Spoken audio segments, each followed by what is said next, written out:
unmistakably Canadian. It's the music that raised you. The artists raising the bar. Hi, this is Brian Adams. Hey, my name's Brett Emmons. I'm from the Glorious Sons. Hi, I'm Nelly Furtado. Made in Canada. The station that champions Canadian music. Loud, proud, and all yours. No passports required. Just press play. Tap into Made in Canada now on iHeartRadio.ca or the free iHeartRadio app. This week in gaming with Naomi Kyle. Happy 40th anniversary, Mario. Welcome back to This Week in Gaming. I'm Naomi Kyle. This week we're catching up on last week's Nintendo Direct, voice actors versus AI, and an in-depth chat about how to protect young gamers from online threats. We've got all of this week's gaming news, so let's get started. Nintendo is pumping out Direct after Direct, and I couldn't be happier. Here's hoping that this trend sticks and we get a Nintendo Direct every month. I have to tell you though, last week's Nintendo Direct was a doozy. At an hour in length, this Direct was bursting at the seams with reveals, shadow drops, and DLC. There is a lot to go over, and I want to make sure I don't miss anything, so buckle up. Shigeru Miyamoto kicked off the Direct declaring it had been 40 years since he worked on creating the legendary Super Mario Bros. Video game for the Nintendo Entertainment and Famicom systems. Then Miyamoto-san introduced a short trailer unveiling the next Super Mario Bros. Movie titled The Super Mario Galaxy Movie, which is of course based on the prolific Wii game Super Mario Galaxy.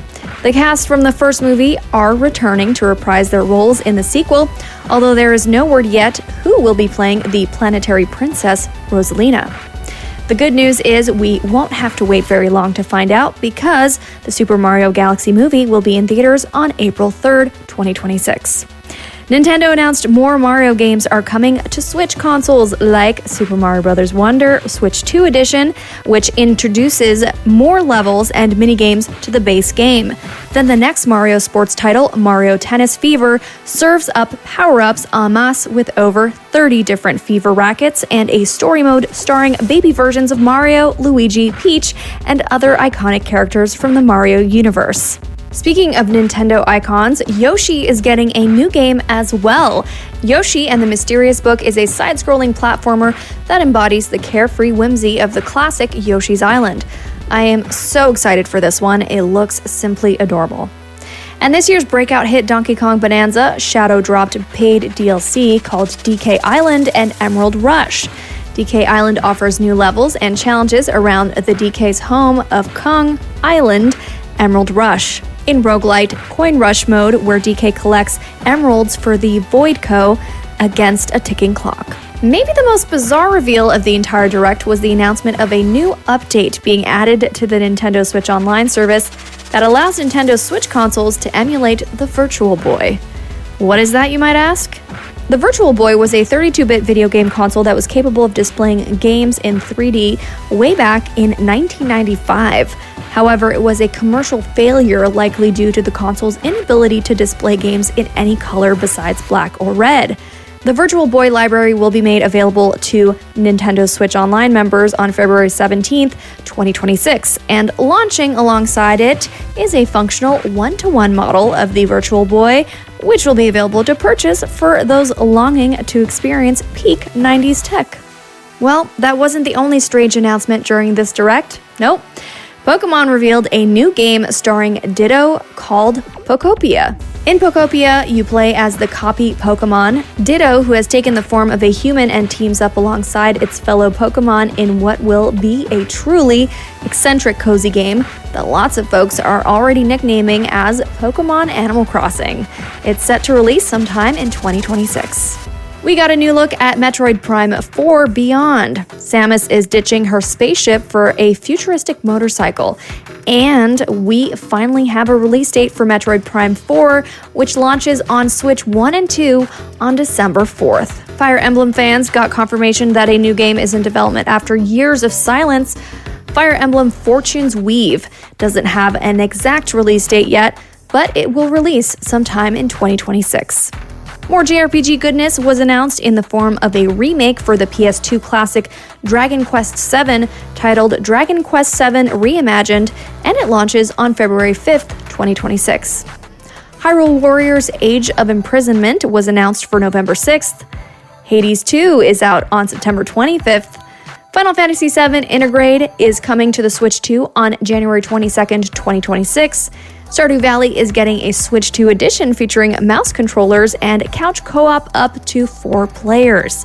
And finally, Resident Evil Requiem was revealed that it will be coming to the Switch 2 alongside previous titles Resident Evil 7 and Resident Evil Village, all of which drop on the Switch 2 on February 27th, 2026. Phew, I told you it was a lot. Now, if any of what I said piqued your interest and you want to go check it out for yourself, the entire direct is available to watch on YouTube. The French voice actor Françoise Cadol is suing Aspyr Media for allegedly using AI to dub in lines for Lara Croft in Tomb Raider 4-6 Remastered. Madame Cadol has been the French voice actor for the Lara Croft in Tomb Raider games since 1996 and recorded the French translation of the films from the early 2000s. The lawsuit is the result of an update that was made for the Tomb Raider 4-6 Remastered collection that apparently used AI to generate a version of her voice for use in the French translation of the games. This is a pretty odd case because French audio of the games exist from recordings that Madame Cadol had done decades ago. So aside from having to pay royalties to use the dialogue, why not just use what was already available? Quest complete. So that's the news for this week. It's now time to chat with our guest. CEO Ron Kerbs joins us as we take a closer look at the threats targeting young gamers and the innovative ways his company, Kidas, is working to keep them safe. Select game mode. Multiplayer. Hi, Ron. Thank you so much for coming to This Week in Gaming. I appreciate you joining us today. Thank you very much for having me. I'm very excited to talk to you about your company. Let me know if I'm pronouncing it right. Is it Kidas or Kidas? Yeah, it's Kidas. Yeah. Kidas, okay.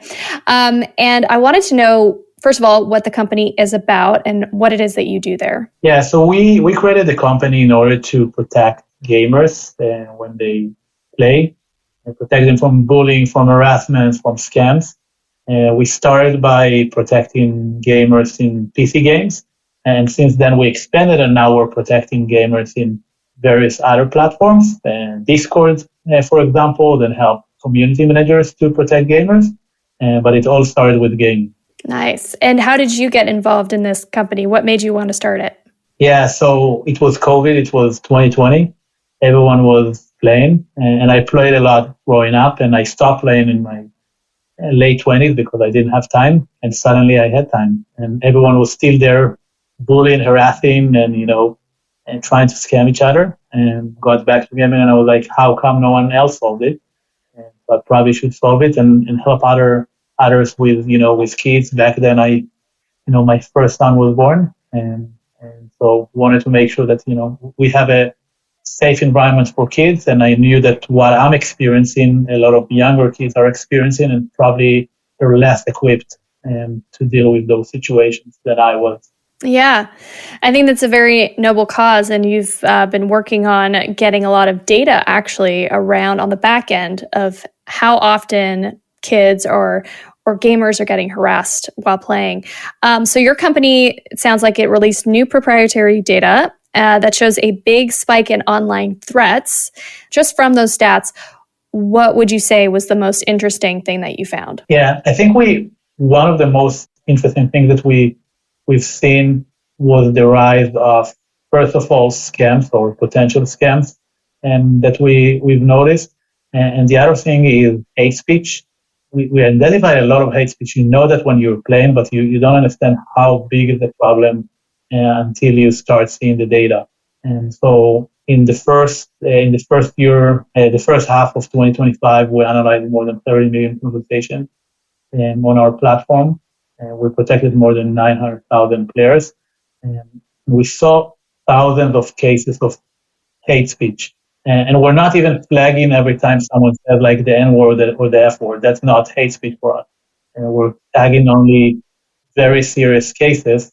And I think that, recently we've been seeing it. Like just recently, Saudi Arabia and the UAE announced that Roblox, communication is not, allowed anymore in those places because of such bullying and harassment and child predation cases.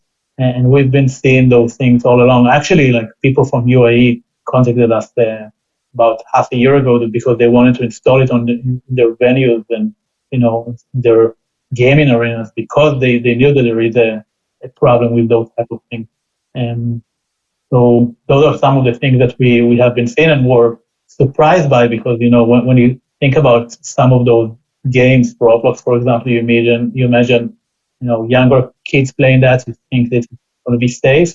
But, that wasn't the case, and that's not what the data shows. Very interesting what your company is doing, and we're going to get into very soon more of how you guys go about getting this data and how you guys work your system to track this stuff. So we'll be right back here with Games Out This Week. Don't go anywhere. The biggest songs in the world.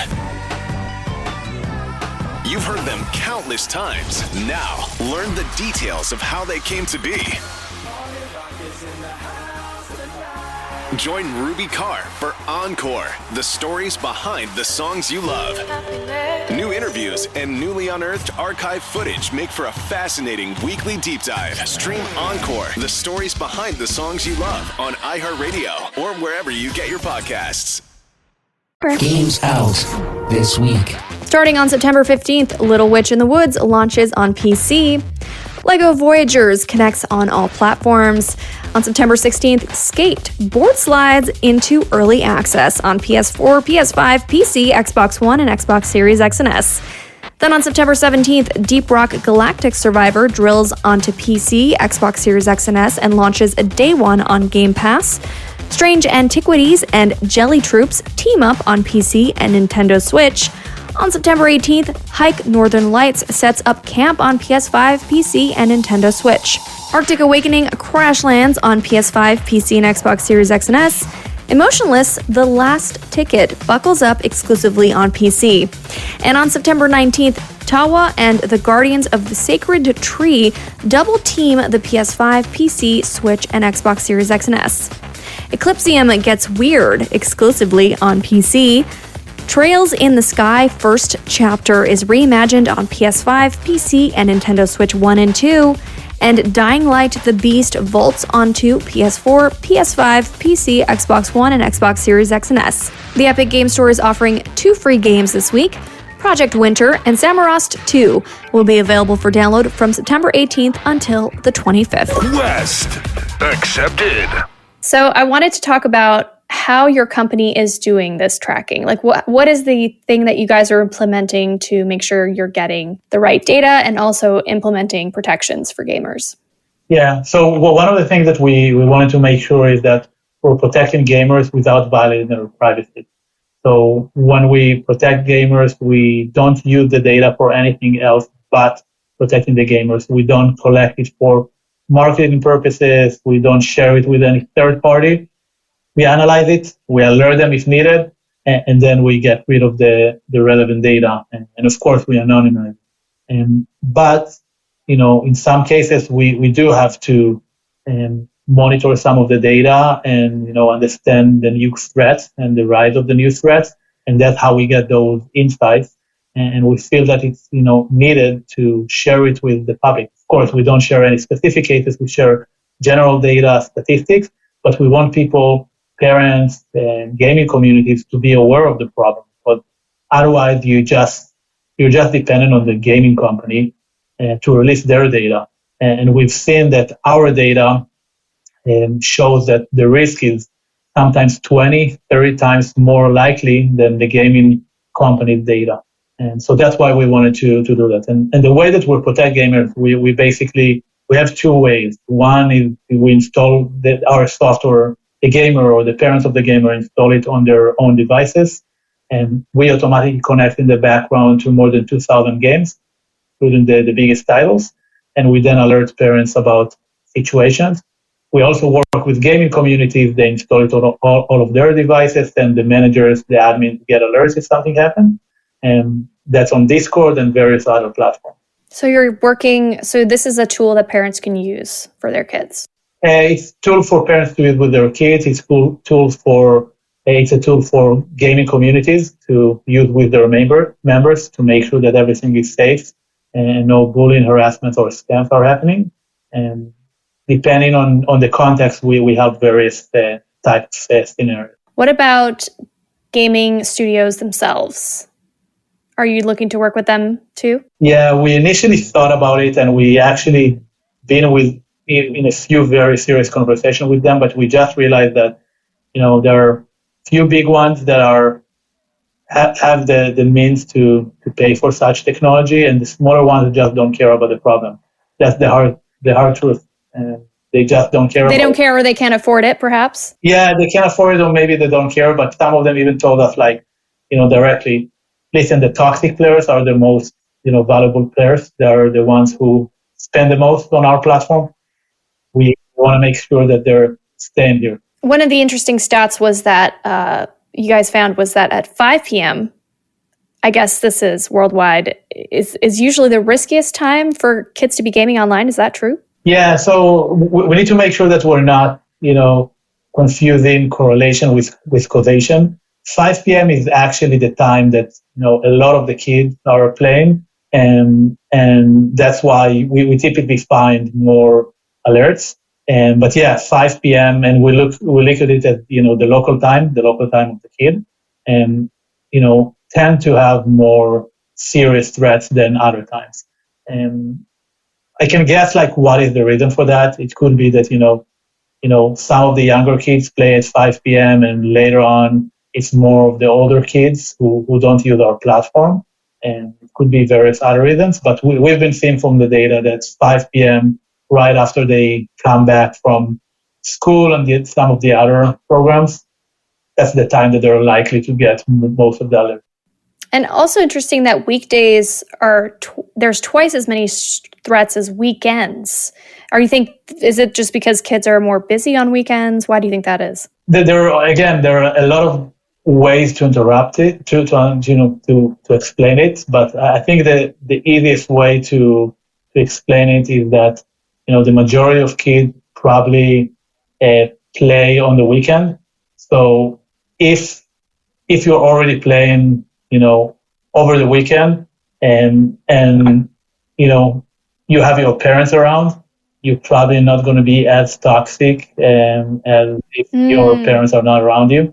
And I think it's supervision, parents, and people around you that, determine how toxic you're going to be. And in a lot of the cases, and that's what the data shows, is that those are not just, kids talking with adults and adults harassing kids. Those are sometimes kids harassing each other. Got it. And so taking it back a little bit to the parents as well and how your tech works, how do parents get access to your platform? I guess that's what it's called. Yeah, we call it our platform. So the way that we work is basically parents either get it through one of the products that they already use. So we partner with antivirus companies, VPN providers, internet service providers, even hardware providers like Intel and Razer. And then they enable our technology as part of their existing package, or they can get it directly from our website, getkidas.com. They install it on their kids' devices. And once they do that, we connect to the game automatically. We analyze the conversation. We support 64 types of risks, from scam, bullying, harassment, hate speech. And then they get an immediate notification if something happens. If we detect any of those risks, they get an SMS or they get an email. And we also have a dashboard for them to view those alerts. Okay, so that's KIDAS, and to go to your website at the very least to start there.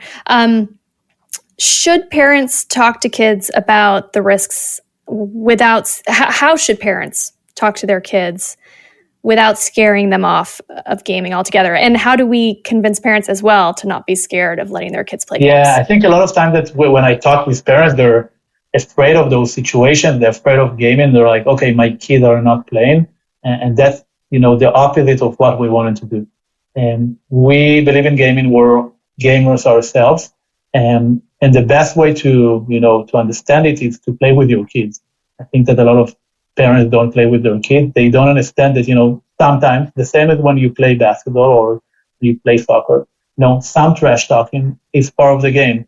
And so my recommendation for parents would be to play with their kids and And we actually, work with children's psychologists and psychiatrists and experts in how to communicate to parents what are the right thing and how to talk with their kids about the situation. It's not an easy task. It's not just like, hey, send them the alert and that's it. Parents would know what to do. In a lot of those cases, parents are stressed about the situation. They don't know what to do. Maybe it's their oldest and it's the first time that they come across such situation. And so we've built in our platform, we've built recommendations for parents on how to deal with the situation. When they get an alert, we don't just send the alert. We tell them exactly what do the experts think that they should do. So should they, talk with their kids based on their age? We tell them what concept they should discuss and how to do that. Should they, call law enforcement in case they're, we're talking about online predators or scammers? What are the relevant numbers? Should they involve the teachers if it's someone from school? All of those things are things that we provide as part of our platform. And what is the monetary cost for parents to join the platform? We charge $6 a month when you buy directly. And it really depends on, the platform that hosts us. If you use an antivirus or VPN, they charge separately for a product, or sometimes it's included in their premium product. Good to know. And I'm sure parents will be listening to this. So in your opinion, what's the next step for child safety in online games in general? We have your platform and some studios are taking action on their side, but is there something else that needs to happen? You said you also, I think, use some form of AI. Is that the future? Like, what are you seeing as the future of really being able to protect kids from this kind of stuff? Yeah, I think the future would be a combination of AI, which we use, and our platform is AI-based before, generative AI was even cool, and when we started the company. But I think it's a combination of AI moderation tools, the same as we provide, and education. You cannot expect kids to just know how to participate and behave in those platforms without showing them. The same as you're showing, someone who's a new driver how to drive, how to operate. You need to show them how do you play and how do you communicate within those gaming communities. And we delegated the task to people who are, toxic themselves, because, when you're young, you're joining those platforms and then you're talking with someone who's like 15 or 16, they're toxic themselves. So they teach you how to be toxic and then you pass it on to the next generations. We need to stop it and show kids how to communicate and how to behave in those platforms. So my take is, a combination of AI and education. I don't think anyone should expect AI to solve all of the problems for us. It's not going to be the case. That's right. All right. Well, Ron, it was so nice speaking with you. Such a pleasure. And thank you so much for what you're doing. I think it's very needed, and I wish you the best of luck with everything. And I hope more people look into what you guys are doing and, take the extra step to just make sure kids are protected from some of the dangers out there. Thank you very much for having me, and thank you for raising awareness for this problem. And definitely something that, I think is good for gamers in the gaming community. I agree. All right. Well, thanks. Have a good one. Thank you. Ron Kerbs is founder and CEO of Kidas. You can find out more about the online software by visiting getkidas.com. Flawless victory! Continue! And that's This Week in Gaming. I'm your host, Naomi Kyle. I had such an amazing time bringing you the news this week. Thank you so much for listening, and shout out to my co-writer, Josh Seaman. Don't forget to let me know what you're playing and what you think of these stories by tagging me at Naomi Kyle on social. From all of us here at This Week in Gaming, we wish you a gaming-filled week. We'll see you same time, same place. See ya. This Week in Gaming is an iHeartRadio Canada podcast. Subscribe to this podcast on iHeartRadio or wherever you get your podcasts. Download the iHeartRadio app for more podcasts just like these.